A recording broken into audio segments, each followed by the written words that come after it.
Blizzard devrait-il mettre en place une double spécialisation dans Diablo 4 ? Une interview de Blizzard qui vous donne des informations complémentaires sur la rencontre des joueurs dans le monde de Diablo 4, la gestion du niveau des monstres qui s'ajuste automatiquement et des retours de Blizzard sur le druide endgame. De plus, on va faire le point sur vos commentaires qui ont fait couler le plus d'encre cette semaine. Yo la guilde, j'espère que vous lootez bien. Pour ne pas manquer les prochaines news, infos et builds pour Diablo 4, n'oubliez pas de vous abonner et d'activer la cloche. On vient d'ailleurs de passer les 15 000 membres, donc merci beaucoup. De plus, ceux qui veulent davantage me soutenir et débloquer du contenu exclusif lié à Diablo 4, eh bien vous pouvez rejoindre la chaîne, vous y trouverez des guides exclusifs comme mon build druide éboulement complet jusqu'au niveau 100 et bien d'autres astuces à venir. Sur ce, c'est parti!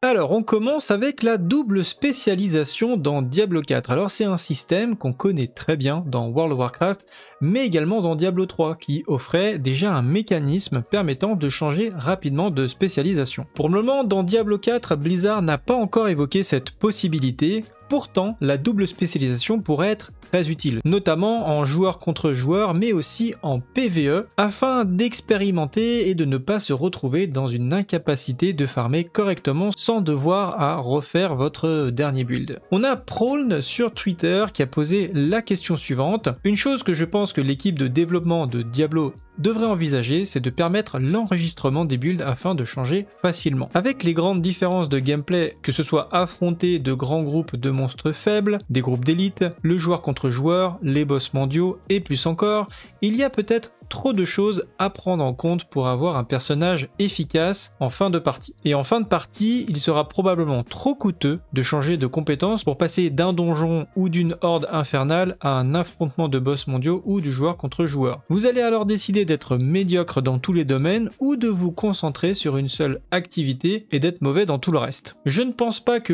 plus de 2 configurations de ce type soient nécessaires afin de laisser une certaine responsabilité aux joueurs dans la prise de décision concernant leur build et comment ces décisions affecteront leur gameplay. Autant je pense que rendre trop facile le changement de spécialisation dans Diablo 4 ne me semble pas une bonne idée, mais avoir une deuxième spécialisation, un petit peu comme dans World of Warcraft, notamment pour faire du joueur contre joueur, pourrait être une très bonne idée afin d'éviter que les joueurs se sentent obligés de monter un personnage exclusivement dédié aux joueurs contre joueurs pour être optimisé. Moi personnellement c'est ce que j'avais prévu de faire, mais c'est vrai que si je pouvais me respécialiser, et bien comme ça mon personnage principal pourrait faire du PVP de manière optimisée et ça je trouve ça assez cool. En effet ça pourrait créer pas mal de frustration si l'écart entre les puissances d'un build optimisé pour le PVP contre un build plutôt orienté PvE il est trop important, surtout si les récompenses de PvP sont très intéressantes, ça risque d'en dégoûter un certain nombre. Il semble d'ailleurs que les retours des fuites de l'alpha fermée laissent penser que le JCJ était l'un des meilleurs moyens de se procurer de l'équipement de haut niveau. D'ailleurs, donnez-moi votre avis sur ce sujet en commentaire. Est-ce qu'il faut mettre en place une double spécialisation ou alors est-ce que vous avez des arguments contre ce système-là? Ensuite, on a eu une interview pour Diablo 4 pour le site qui s'appelle Eurogamer. Vous avez le lien dans mon article que vous trouverez évidemment en description. Je vous ai résumé donc toutes les nouvelles informations, à commencer par les rencontres des joueurs dans le monde persistant de Diablo. Joey Pierrepora a déclaré « Du point de vue de la conception, il est important pour nous que les joueurs se sentent isolés lorsqu'ils se promènent dans le monde, en particulier lorsque vous n'êtes pas dans les villes. La probabilité de rencontrer d'autres joueurs est assez faible. Nous ne permettons pas à un très grand nombre de joueurs d'exister dans les régions régulières du monde. Lorsque vous vous promenez simplement dans des endroits comme la toundra ou les sommets fracturés et que vous faites une quête secondaire ou quoi que ce soit, il est beaucoup moins probable que vous rencontrez d'autres joueurs car le plafond pour ces régions sont plus bas. Et nous ne faisons pas cela pour une considération technique, mais de manière spécifique parce que nous voulons nous assurer que nous avons créé une certaine sensibilité autour de l'expérience au fur et à mesure que vous progressez. Donc là, je trouve ça hyper intéressant parce que c'est vrai que moi, ça m'énerve un petit peu quand je me balade dans le monde de Diablo 4, d'avoir plein de joueurs comme ça qui vont déjà aller tuer mes mobs, qui vont m'éclater mes events. Alors c'est vrai qu'on peut se dire oui, c'est cool, on croise des joueurs, etc. Mais moi, c'est vrai que dans Diablo 4, j'aime bien un petit peu cet esprit de solitude et de me balader et de me débrouiller un petit peu, sauf quand je vais grouper avec mon clan par exemple. Après, je suis pas du tout contre l'idée de, voilà, de temps en temps croiser un joueur. D'ailleurs, si c'est relativement rare, ça donne un petit côté côté vivant au monde et du coup ça peut même créer des interactions assez sympas. C'est un petit peu l'effet, vous voyez, quand vous êtes en ville, vous croyez des centaines de personnes, vous n'avez pas forcément envie de dire bonjour, alors que voilà, on est à la campagne, on va croiser quelqu'un qui se balade et on va dire, bah du coup on va dire bonjour. Voilà, je sais pas si le parallèle est bon, mais voilà, c'est un petit peu le sentiment que ça provoque chez moi. Donc du coup je pense que c'est plutôt une bonne idée d'avoir mis ça en place de la part de Blizzard, ça donnera une meilleure immersion dans le jeu. Par contre, il y a quelque chose qui pourrait me plaire, c'est que je préférerais croiser en priorité des joueurs de mon clan, notamment quand je tombe dans les villes principales. Ça pourrait être marrant qu'on ait plus de probabilité de tomber sur des joueurs de notre propre clan, et également dans le monde ça pourrait être sympa de croiser des joueurs de notre clan en priorité. Ensuite, interrogé par Eurogamer sur le fonctionnement des niveaux qui s'adaptent aux joueurs dans Diablo 4, nous avons appris qu'après l'utilisation de la fonction donc passer la campagne, c'est une fonction qu'on avait vue il y a quelques temps qui vous permettra tout simplement de ne pas avoir besoin de refaire l'intégralité de la campagne quand vous faites un nouveau personnage, c'est-à-dire que vous allez la faire une fois, après vous pouvez la refaire si vous le souhaitez, mais au moment de la création du personnage, vous pouvez décider, non, je vais skipper la campagne. Donc moi là ça soulève d'autres questions par rapport aux récompenses de campagne, de quêtes de campagne, etc.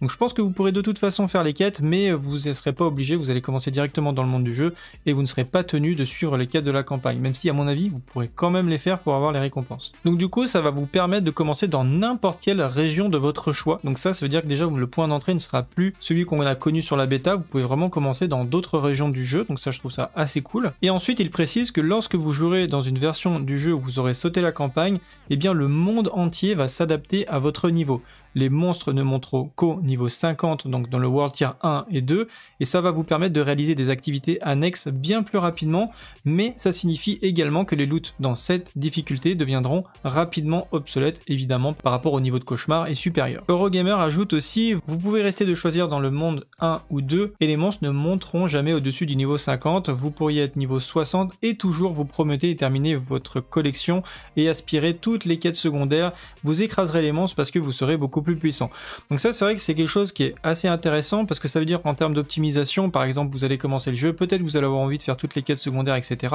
Parce qu'il y a deux types de joueurs pour moi, il y a ceux qui veulent prendre leur temps, etc. Ce qui est très bien, honnêtement je trouve qu'il n'y a aucun problème avec ça, même voilà, je comprends tout à fait ceux qui aiment bien prendre leur temps à explorer, mais à côté de ça il y en a qui adorent min-maxer, c'est-à-dire vraiment optimiser un maximum. D'ailleurs moi je comprends pas ceux qui comprennent pas les différentes versions du jeu, parce que chacun s'amuse comme il veut dans un jeu vidéo, et des fois il y en a qui disent oui je comprends pas, ça sert à rien de tout optimiser, tu rushes, tu profites pas du jeu, etc. En fait, si le mec il s'amuse en rushant, pourquoi il pourrait pas en fait, il aime bien. Dans un autre sens, il y en a qui aiment pas passer leur temps sur les quêtes, etc. Donc chacun en fait fait comme il veut dans le jeu, et donc du coup c'est vrai que pour ceux qui aiment bien min-maxer, c'est-à-dire vraiment optimiser au maximum pour aller le plus vite dans un jeu vidéo, du coup là a priori ça peut être beaucoup plus intéressant de rusher le niveau 50, puis après de revenir dans les zones, vous avez beaucoup plus d'aspects, tous vos points de talent, etc. Logiquement, vu que le monde va être capé au niveau 50, vous allez pouvoir éclater beaucoup plus rapidement les monstres, valider les quêtes et aller chercher beaucoup plus rapidement les hôtels de Lilith parce que vous aurez peut-être plus de mobilité, etc.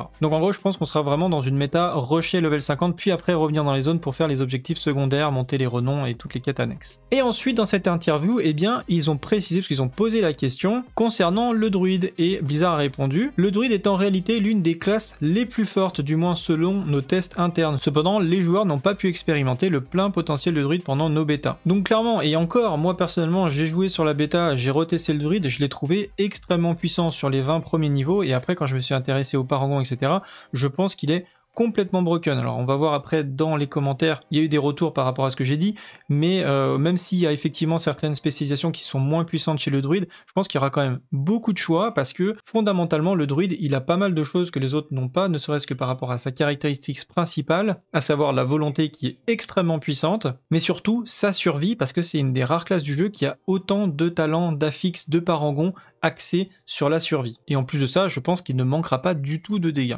Bref, on passe maintenant à vos commentaires de la semaine. Message de Gauthier: bonjour, par rapport au fait que Diablo 3, alors je pense qu'il voulait dire Diablo 4, sera ou non pay to fast, il faut se pencher sur le système de centre que donne le Battle Pass. En effet, le Battle Pass à 25 € donne plus 20 niveaux, donc un accès plus rapide aux cendres. Cela rend-il le jeu pay to fast? Wait and see. On a Eldenroot qui répond ce que je pense également: non, car il y a d'autres conditions pour utiliser les cendres, comme le niveau de personnage minimum, et ils ont indiqué que si ces conditions ne suffisaient pas, ils corrigeraient de suite. Donc les cendres seront acquises au même moment, que ce soit l'accès rapide ou l'accès gratuit, donc no pay too fast. Ça c'est vraiment un des commentaires qui est revenu le plus souvent, c'est que clairement Blizzard a dit que même si vous débloquez les Battle Pass, normalement vous n'aurez pas accès aux cendres. Je l'espère aussi, j'espère qu'ils nous ont pas menti à ce niveau-là évidemment, mais pour moi ils ont été quand même très clairs dans les différentes interviews, et du coup ça veut dire que même si effectivement vous avez tout débloqué d'un coup, et bien en fait certaines tuiles du Battle Pass resteront verrouillées tant que vous n'aurez pas monté votre personnage comme tout le monde. Après ça va surtout se jouer sur ok j'arrive au niveau 10, est-ce que j'ai débloqué tout ce qu'il fallait dans le Battle Pass pour avoir mes cendres comme quelqu'un qui aurait payé, ça se joue surtout à ce niveau-là. Mais d'après ce qu'a dit Blizzard, normalement ça devrait être le cas, c'est-à-dire au moment où vous êtes niveau 10, comme quelqu'un qui a le Battle Pass niveau 10, et bien vous devriez avoir les cendres en même temps que lui. Après, encore une fois, le seul moyen de garantir qu'il n'y a pas de pay too fast dans Diablo 4, et bien c'est d'avoir le jeu entre les mains et de tester nous-mêmes, et à ce moment-là je vous ferai une vidéo pour clarifier tout ça. Autre sujet qui a fait couler beaucoup d'encre aussi, c'est le drop des légendaires sur la dernière bêta. Par exemple, Gus qui dit « Je n'ai pas eu un seul légendaire sauf sur Ashava, donc je ne sais pas, j'ai joué 10 heures plus. » Également, message de Charlouf, « Tu sais, c'est pas parce que t'as un bon build druide que le druide est bon, t'as effectivement le druide Landslide qui est bon, le druide loup-garou, mais à part ça, le reste est pourri. » Sans légendaire, et ça, c'est pas normal. Sinon, être full légendaire en 10 heures, t'as évidemment spam la zone level 30 au nord ou la monnaie de Kadala en faisant des déco-recos sur les events, donc c'est génial. Mais les gens qui ont joué normalement, entre guillemets, ont vu très peu ou zéro comme moi, je dis ça en trouvant ce drop rate normal à ce niveau de difficulté. Alors déjà, pour te répondre par rapport au druide, effectivement, donc le druide Landslide est très bon, et je dirais même pas qu'il est bon, je pense qu'il est OP à un point que je suis quasiment sûr que le build va être nerfé. Pour le build loup-garou, je ne sais pas, j'ai pas testé, et je suis d'accord avec toi qu'il y a sûrement plein d'autres builds qui méritent un up chez le druide, qui sont pourris, et je pense que c'est valide pour toutes les classes. Je pense qu'il n'y a pas que le druide qui a des builds complètement non viables et qui mériteraient un buff, et au même titre d'autres qui demeuraient nerfés, enfin bref, peu importe. Mais moi je pense que c'est même pas au niveau du Landslide ou autre que le druide est très fort, c'est surtout qu'il est très résistant encore une fois et que ça permettra beaucoup de choses. Et que en plus de ça, le build Landslide, celui que j'ai fait, mais il y en a peut-être d'autres, je pense qu'il est vraiment OP quoi, c'est-à-dire que à mon avis, aujourd'hui je pense pas qu'il y ait un build qui soit vraiment supérieur à celui-là parce que il est très résistant, et je pense que pour l'instant les gens s'en rendent pas trop compte, mais à partir du niveau 50 et les donjons de cauchemar, et ben il y a pas mal de classes qui vont devoir changer leur build parce qu'ils seront pas assez tanky et qui devront récupérer plus de survie, alors que le druide n'aura pas vraiment ce problème. Après ça reste que mon avis, ça reste mon feeling par rapport aux différents builds que j'ai pu voir, mais c'est mon sentiment en tout cas sur la question. Sinon toi t'as fait de la spéculation sur ce que moi j'ai fait sur la bêta, et je connaissais effectivement la zone de level 30, j'y suis allé une ou deux fois, j'ai pas clean event, mais j'ai pas du tout farmé dans cette zone là. J'étais pas d'ailleurs tout à fait full légendaire, je pense qu'il me manquait deux ou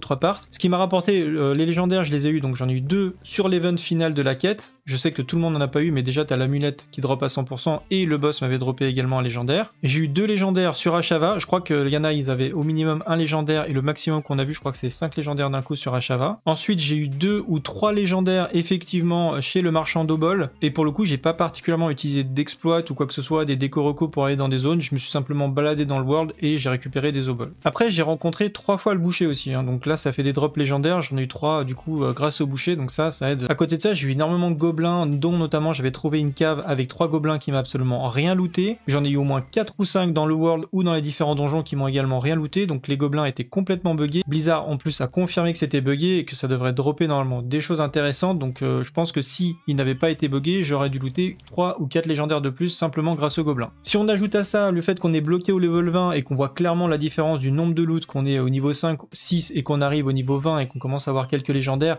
donc on peut imaginer qu'au niveau 30, 40, 50, on aura beaucoup plus de légendaires, et après dans les niveaux de difficulté supérieurs, on aura encore plus de légendaires, plus encore les objets uniques, plus la possibilité de passer assez facilement des objets jaunes en objets légendaires grâce à l'occultiste et les différents aspects qu'on aura débloqués dans les différents donjons. Donc normalement obtenir des légendaires ne devrait être absolument pas un problème, et pour moi il n'y a pas de problème de loot dans Diablo 4, au contraire, comme je l'ai dit, je suis plus partisan de dire qu'il faut réduire le nombre de drops, ça rend le jeu beaucoup plus intéressant, voilà. Mais après je peux comprendre qu'on soit pas d'accord avec ça. Voilà, en tout cas c'est tout pour aujourd'hui, vous avez toujours le giveaway de la statuette de Lilith qui est disponible sur le Discord, donc si vous voulez discuter avec nous et en plus avoir des super giveaways, n'hésitez pas de nous rejoindre. Du coup on se retrouve dans la prochaine vidéo, salut à tous, c'est le Guild et à bientôt, ciao.